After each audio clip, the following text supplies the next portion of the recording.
UL mathematics में आपका स्वागत है। आज हम लोग मैट्रिक्स के पार्ट 2 को देखने वाले हैं।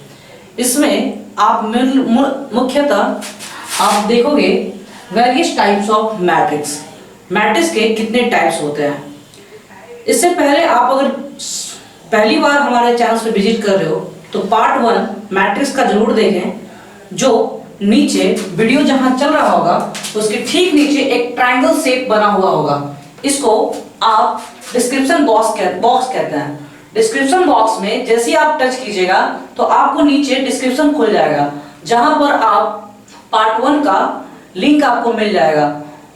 उस पे आप क्लिक करके पार्ट 1 देख सकते हैं। दोस्तों, सबसे पहले आप पार्ट 1 देखने के बाद ही आप पार्ट 2 देखें। तो आइए हम लोग अपने टॉपिक्स पे चलते हैं। पहला है रो मैट्रिक्स। दोस्तों, रो मैट्रिक्स क्या होता है? एक ऐसा मैट्रिक्स जिसमें सिर्फ एक ही रो पाए जाते हैं। A matrix having one row. एक मैट्रिक्स जिसमें सिर्फ एक रो पाया जाता है उसे हम लोग रो मैट्रिक्स कहते हैं। अगर एग्जांपल्स की मैं बात करूं तो मान लीजिए कि ए कोई मैट्रिक्स है जिसमें मैंने कुछ डाटा को फुलफिल किया है 2, 3, 4। यह एक मैट्रिक्स है जो रो मैट्रिक्स है। क्यों रो मैट्रिक्स है? क्योंकि इसके पास एक ही रो है। कॉलम एक या एक से अधिक हो सकते हैं। इसका ऑर्डर की बात किया जाए तो इसका ऑर्डर जो होगा वो 1 into 3 होगा। दूसरी मैं बात करूं कि अगर कभी किसी मैट्रिक्स का ऑर्डर में रो 1 से शुरू होता है तो उसे हम क्या कहते हैं? रो मैट्रिक्स कहते हैं। उसी प्रकार से कॉलम मैट्रिक्स की बात करूं तो उसमें क्या हो सकता है कि एक ऐसा मैट्रिक्स जिसमें सिर्फ 1 ही कॉलम पाए जाते हो। जैसे मैं एग्जांपल्स में बात करूं तो ए कोई मैट्रिक्स है जिसमें आप क्या करोगे 1, 2, 3। इसमें एक ही कॉलम है, रो कितना है उससे हमको कोई मतलब नहीं है। इसका जो ऑर्डर होगा वो ऑर्डर कितना होगा? 3 into 1 का होगा। यानी कि कॉलम मैट्रिक्स के जो कॉलम होगा ऑर्डर में वो 1 होगा। उसी प्रकार से मैं एक और एग्जांपल लूं तो आप देख सकते हो कि b इक्वल टू मैंने लिया है 1 और 2। इसका ऑर्डर की बात किया जाए तो यहां पे 2 into 1 होगा। दोस्तों, आप ये आसानी से समझ सकते हैं कि कॉलम मैट्रिक्स में सिर्फ एक कॉलम होता है और रो एक या एक से अधिक हो सकता है, जबकि रो मैट्रिक्स में एक रो होता है और कॉलम एक या एक से अधिक हो सकता है। आइए अब आगे और देखते हैं कि नेक्स्ट टाइप्स ऑफ मैट्रिक्स। ये थर्ड टाइप्स है जिसको हम लोग जीरो मैट्रिक्स कहते हैं। दोस्तों, जीरो मैट्रिक्स क्या होता है? कहता है कि a matrix each of whose elements is zero. मतलब एक ऐसा मैट्रिक्स जिसमें प्रत्येक एलिमेंट जो होंगे वो जीरो होंगे। एलिमेंट यानी कि अंदर का डाटा। कहने का ये अर्थ है कि ए कोई मैट्रिक्स है, सोच लिया जाए तो उसमें क्या आप कह सकते हो कि ए कोई मैट्रिक्स है, कुछ ऐसा लिख दिया 0, 0, 0, 0। इसमें 2 रो और 2 कॉलम है और प्रत्येक एलिमेंट क्या है? 0 है। तो इसका मतलब है कि ये जो मैट्रिक्स होगा वो नल मैट्रिक्स होगा। और उसी प्रकार से अगर हम एग्जांपल लें एक और मैट्रिक्स का, मान लीजिए कि बी कोई मैट्रिक्स है, इसमें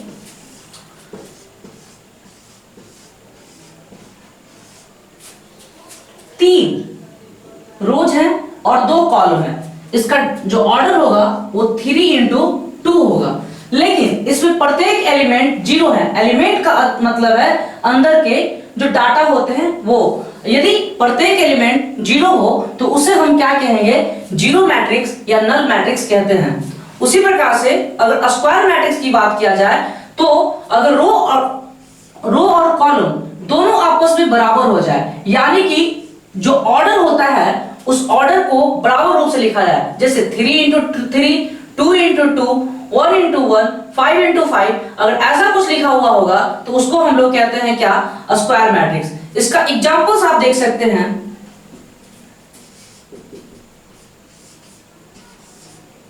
2, 3, 4, 5। इसमें आप देखेंगे कि इसमें 2 रो और 2 कॉलम है। इस प्रकार से जो एक्स एक्सिस में जो डाटा लिखा होता है उसे मैं रो कहता हूं और जो वाई एक्सिस में डाटा होता है उसे हम कॉलम कहते हैं। इसका जो ऑर्डर होगा वो 2 into 2 का होगा।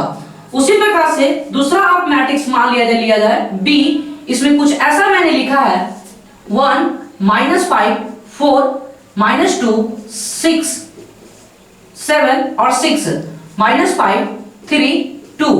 दोस्तों स्क्वायर मैट्रिक्स में आपको हमेशा देखना पड़ता है कि रो और कॉलम की संख्या हमेशा बराबर होनी चाहिए, तभी वो स्क्वायर मैट्रिक्स कहलाएगा। यहां भी 3 × 3 है, यानी कि रो और कॉलम हमेशा बराबर है। इस कारण से इस मैट्रिक्स को हम लोग क्या कहेंगे, तो स्क्वायर मैट्रिक्स कहेंगे। ये पांचवा टाइप है डायगोनल एलिमेंट ऑफ मैट्रिक्स। ये डायगोनल मैट्रिक्स को समझने से पहले की केस है। आपको पहले समझना होगा डायगोनल एलिमेंट ऑफ मैट्रिक्स क्या होता है। तो इसको समझने के लिए आपको कुछ इस प्रकार से समझना होगा। जैसा कि मैंने पहले लेक्चर में आपको समझाया है कोई मैट्रिक्स कैसे लिखा जाता है, तो उसमें पहला रो और फिर कॉलम की नंबर लिखा जाता है। जैसे में इसमें पहला रो पहला कॉलम है, उसी प्रकार से पहले रो और दूसरा कॉलम का एलिमेंट है। उसी प्रकार से पहले रो और तीसरे कॉलम का एलिमेंट है। दूसरे रो पहला कॉलम, दूसरा रो दूसरा कॉलम, दूसरा रो तीसरा कॉलम, तीसरा रो पहला कॉलम, तीसरा रो दूसरा कॉलम और तीसरा रो तीसरा column.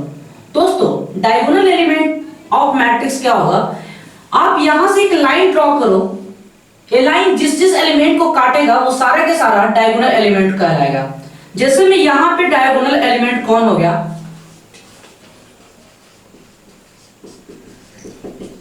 A11 A12 A22 A33।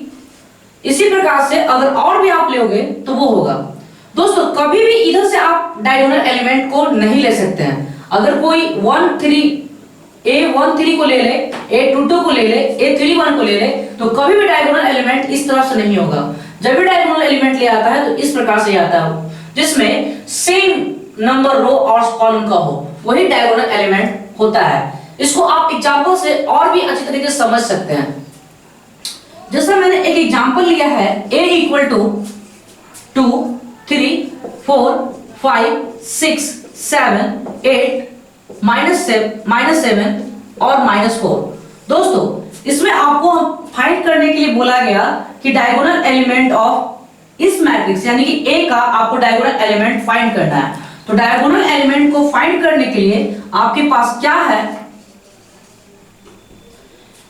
यहां से आप एक लाइन ड्रॉ करो। जिस जिस एलिमेंट को आप काटोगे वो आपका डायगोनल एलिमेंट है। तो आपने सबसे पहले काटा 2 को, तो 2 पहला एलिमेंट डायगोनल का हो गया। उसी प्रकार से 6 दूसरा एलिमेंट ऑफ डायगोनल हो गया और -4 भी आपका एलिमेंट ऑफ डायगोनल है।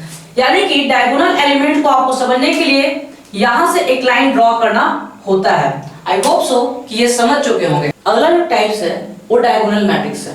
डायगोनल मैट्रिक्स क्या कहता है कि आपको एक ऐसा मैट्रिक्स लेना है जिसमें डायगोनल एलिमेंट डिफरेंट हो।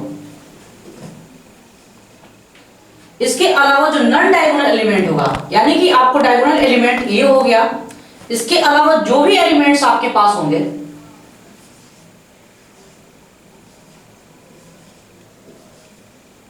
वो सब के सब 0 होंगे, तभी ये एलिमेंट क्या होगा, ये जो मैट्रिक्स है वो मैट्रिक्स डायगोनल मैट्रिक्स कहलाएगा। कहने का मतलब ये है कि डायगोनल मैट्रिक्स में जो डायगोनल एलिमेंट होते हैं वो डिफरेंट होते हैं।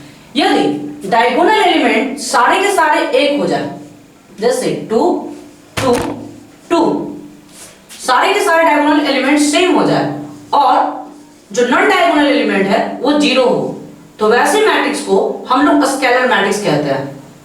इसके अलावा भी एक और मैट्रिक्स है जिसको हम लोग यूनिटरी मैट्रिक्स के नाम से जानते हैं।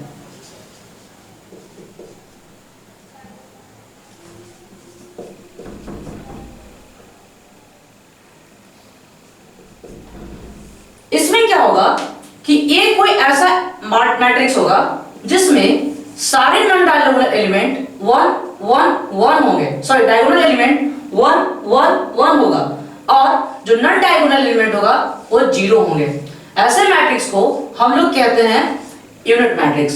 फिर से आप समझिए डायगोनल एलिमेंट क्या, डायगोनल मैट्रिक्स क्या होता है, डायगोनल एलिमेंट जो होगा किसी मैट्रिक्स का वो तो होगा, लेकिन नॉन डायगोनल एलिमेंट जो होगा वो क्या होगा, वो जीरो होगा।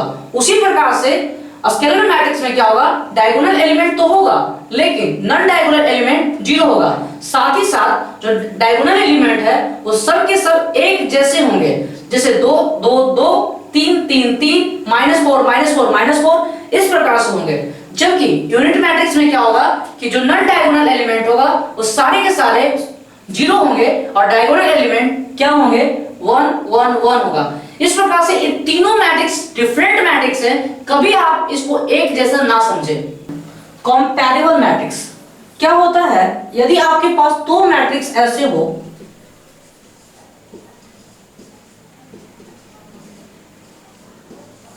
इसका ऑर्डर क्या होगा वो थोड़ा आप पॉज करके बताइए। आप इसका ऑर्डर सोच चुके होंगे। इसका ऑर्डर जो होगा वो 2 × 3 होगा, रॉयल चैलेंजर, पहले रो फिर कॉलम। उसी प्रकार से मैं दूसरा मैट्रिक्स लेता हूं B और इसमें कुछ ऐसा लेता हूं -5 6 7 8 9 और -2। दोस्तों इसका जो ऑर्डर होगा वो भी कितना होगा, 2 × 3 होगा। दो मैट्रिक्स कंपैरेबल कब कहलाते हैं, जब दोनों का ऑर्डर सेम हो। दोनों का ऑर्डर सेम हो तभी हम क्या कहते हैं कि वो कंपैरेबल मैट्रिक्स है। इसके बाद जो अगला मैट्रिक्स है उसको हम लोग कहते हैं इक्वल मैट्रिक्स।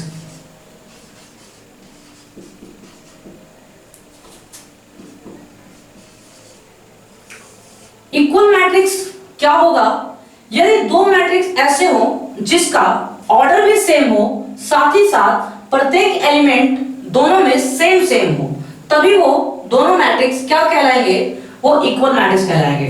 फॉर एग्जांपल ए कोई ऐसा मैट्रिक्स है 1 2 3 4 -2 और 5। उसी प्रकार से बी भी ऐसा मैट्रिक्स है 1 2 3 4 -2 -5।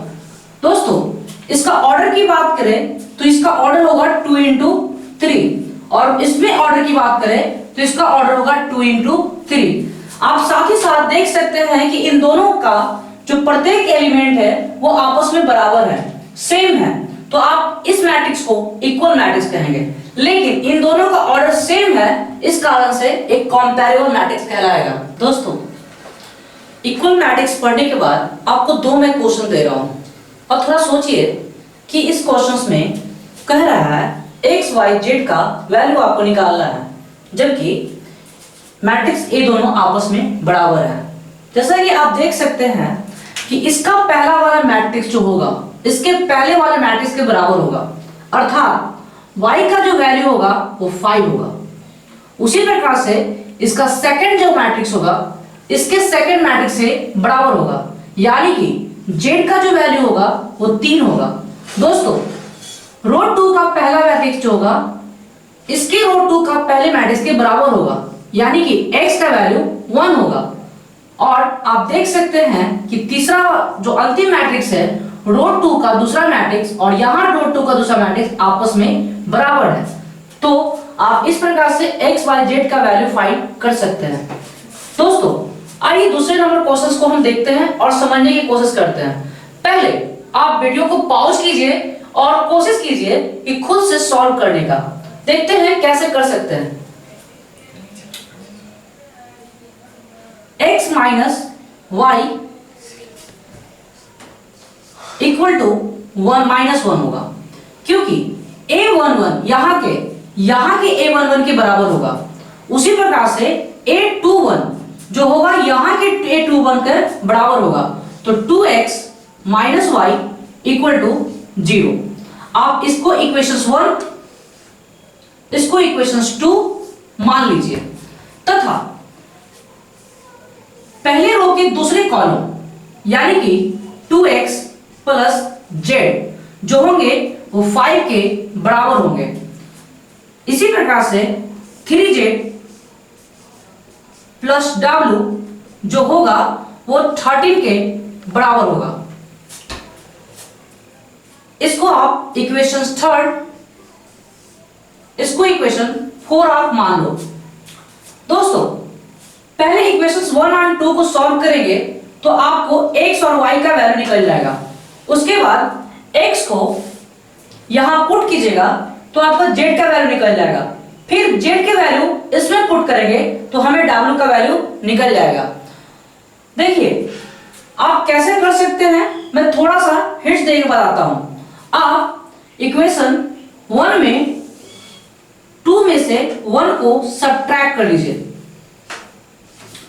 जिस इक्वेशन को सब्ट्रैक्ट करते हैं उसकी साइन हमें बदलनी होती है। इस प्रकार से ये प्लस और ये माइनस कट जाएगा। 2x में से x घट गया, हमारा मिला x, और यहां पे +1 जीरो में जोड़े तो 1, यानी x का वैल्यू कितना आ गया 1। अब क्या करो, आपकी इक्वेशन 1 में x का वैल्यू पुट कर दो तो क्या होगा 1 माइनस y इक्वल टू -1। आप देख सकते हैं ये टर्म्स इधर जाएगा तो y इक्वल टू 2 आ जाएगा। इस प्रकार से x और y का वैल्यू निकल चुका है। अब बाकी दो क्वेश्चंस आप खुद से ट्राई कीजिए। दोस्तों यदि आपने पूरा वीडियो देखा है और समझ में आया तो आप इसे लाइक और सब्सक्राइब जरूर करें। साथ ही साथ आप बेल आइकन पे घंटी जरूर दबाएं ताकि लेटेस्ट अपडेट आप तक जल्द से जल्द पहुंच सके। आपको 12th क्लास का पूरा वीडियो मैं कोशिश करूंगा कि दिसंबर से पहले आपको मिल जाए ताकि आप एग्जाम में अच्छा कर सके। दोस्तों जितनी अच्छी स्टडी कीजिएगा उतना अच्छा मार्क्स मिलेगा और आपको पूरा सपोर्ट हमारी तरफ से मिलेगा। आप जो चाहिए, जितना आपको चाहिए वो हम जरूर लाएंगे। एग्जाम जैसे जैसे हमारा वीडियो बढ़ेगा वैसे वैसे आपके ऑनलाइन टेस्ट भी मैं व्यवस्था करवाऊंगा जो डायरेक्ट आपको बोर्ड्स पे क्वेश्चंस आएंगे और आपको बनाना होगा। थैंक यू, धन्यवाद। लाइक और सब्सक्राइब एक बार मैं फिर से कहूंगा जरूर करें।